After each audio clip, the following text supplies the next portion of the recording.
Audion Voices.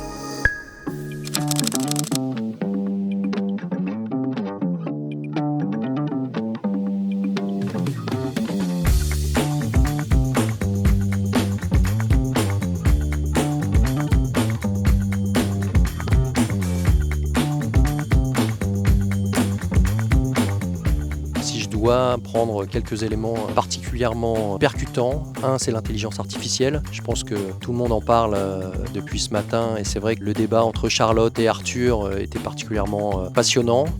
La création reste une dynamique humaine et bien sûr l'intelligence artificielle vient apporter de nombreuses choses dans la façon de rendre scalable nos outils et leurs performances, mais la création reste au cœur et reste humaine. Et le deuxième point, c'est le brand content, on le sait depuis longtemps, mais sur l'audio en tout cas, on est passé de l'émergence à la maturité et la performance de FDJ sur son podcast ne fait pas de doute car le contenu était pertinent. Bien sûr l'audio programmatique, toujours en mouvement, une accélération des achats particulièrement chez nous comme c'était explicité par Magnite et Triton.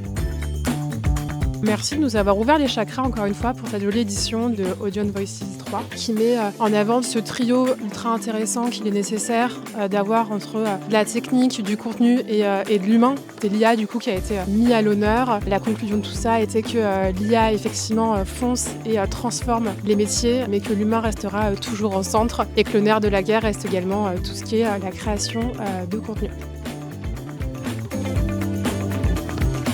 Du coup, moi, ce que j'ai retenu, c'était justement la capacité de l'audio de pouvoir rassembler deux extrêmes, le côté intimiste et la proximité justement de l'audio, centré autour de l'humain et également en fait l'utilisation à bon escient évidemment de l'IA sur la créa, mais aussi sur la monétisation et donc l'achat via les ad tech, notamment du podcast de marque et l'important justement de s'adosser à un podcast déjà existant, puissant. La dernière, c'est le fait de prendre son temps dans un monde où tout va très vite et justement le fait de pouvoir utiliser l'audio pour raconter une histoire par rapport au contenu très réseaux sociaux aujourd'hui où on est sur des médias qui doivent aller très vite.